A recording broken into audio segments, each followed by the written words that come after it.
नमस्ते। आज हम एक खास सोर्स को देख रहे हैं। ये एक एडवर्टाइजमेंट है महात्मा गांधी यूनिवर्सिटी मतलब एमजीयू से। हाँ, एमजीयू का नोटिस है ये। नोटिस नंबर है MGUR 07-2025-2022 और डेट है 16 जुलाई 2025। तो ये असल में एक एक्सप्रेशन ऑफ इंटरेस्ट है गेस्ट फैकल्टी के एंगेजमेंट के लिए।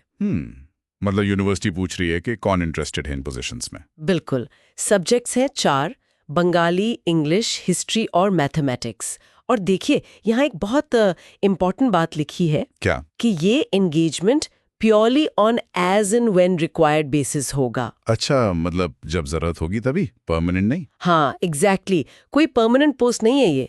जब यूनिवर्सिटी को लगेगा तब बुलाया जाएगा। शायद लेक्चर के हिसाब से पेमेंट हो। परमानेंट जॉब वाले बेनिफिट्स या जॉब सिक्योरिटी वो सब नहीं है इसमें। ये क्लियर करना जरूरी था। और हाँ, जो इंटरेस्टेड कैंडिडेट्स हैं उन्हें एमजीयू की वेबसाइट से एप्लीकेशन फॉर्म डाउनलोड करना है, उसे भरना है और 31 जुलाई 2025 तक ईमेल करना है।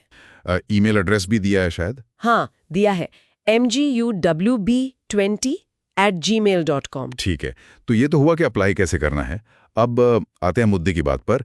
एलिजिबिलिटी क्या है, कौन अप्लाई कर सकता है? हाँ, ये सबसे जरूरी है। क्वालिफिकेशंस देखिए काफी क्लियर हैं। स्टेप बाय स्टेप चलते हैं। पहला पॉइंट क्या है? बताइए। कैंडिडेट के पास जो भी सब्जेक्ट हैं, बंगाली, इंग्लिश, हिस्ट्री, मैथ्स, उसमें मास्टर्स डिग्री होनी चाहिए। Masters degree, okay. और ये डिग्री किसी रिकॉग्नाइज्ड इंडियन यूनिवर्सिटी से हो या फिर किसी एक्रेडिटेड फॉरेन यूनिवर्सिटी से। एक्रेडिटेड मतलब? मान्यता प्राप्त। हाँ, मान्यता प्राप्त। और मिनिमम मार्क्स चाहिए 55% या अगर ग्रेडिंग सिस्टम है तो उसका इक्विवेलेंट ग्रेड।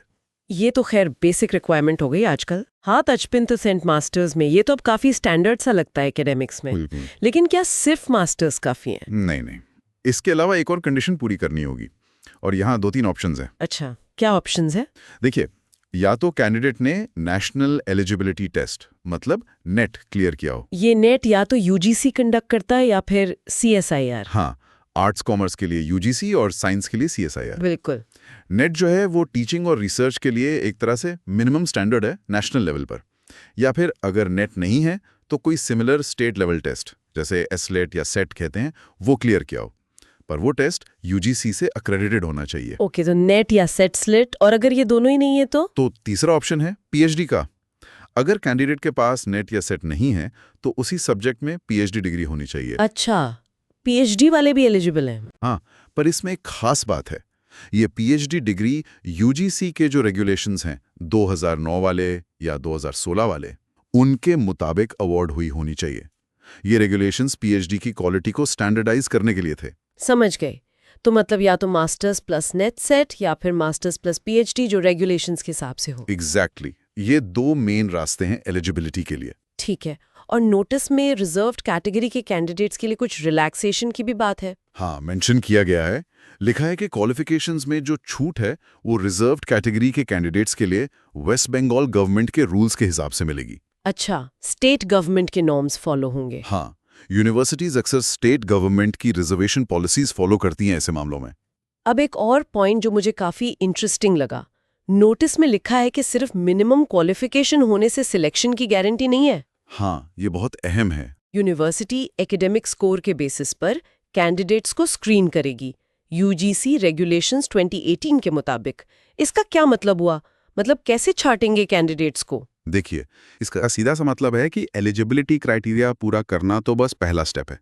मान लीजिए बहुत सारे एलिजिबल लोग अप्लाई करते हैं तो यूनिवर्सिटी सबको इंटरव्यू के लिए नहीं बुला सकती। हाँ, वो तो है। तो वो एक सिस्टम यूज करते हैं जिसे एकेडमिक स्कोर कहते हैं।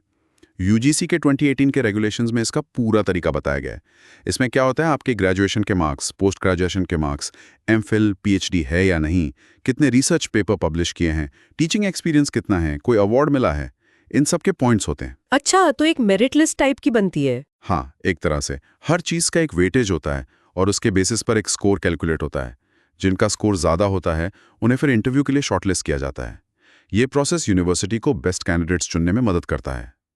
और ये यूनिवर्सिटी की ऑटोनॉमी भी दिखाता है सिलेक्शन प्रोसेस में। बिल्कुल, और ये भी कि कंपटीशन काफी रहता है, भले ही ये टेम्पररी पोजीशन हो। राइट। तो अगर सारी जानकारी को एक साथ देखें, एमजीयू को 4 subjects Bengali, English, history, maths में गेस्ट फैकल्टी चाहिए। हाँ, पोजीशन टेम्परेरी है, as and when required basis पर। बिल्कुल। अप्लाई करने के लिए मास्टर्स में 55% चाहिए और साथ में नेट या सेट क्लियर हो या फिर यूजीसी नॉर्म्स वाली पीएचडी हो। सही। एप्लीकेशन ईमेल से भेजनी है 31 जुलाई तक। और सबसे जरूरी बात, सिर्फ एलिजिबल होना काफी नहीं, एकेडमिक स्कोर के आधार पर स्क्रीनिंग होगी। एकदम सही समरी है। देखिए, ये एडवर्टाइजमेंट तो अपने आप में बहुत सीधा और स्पष्ट है।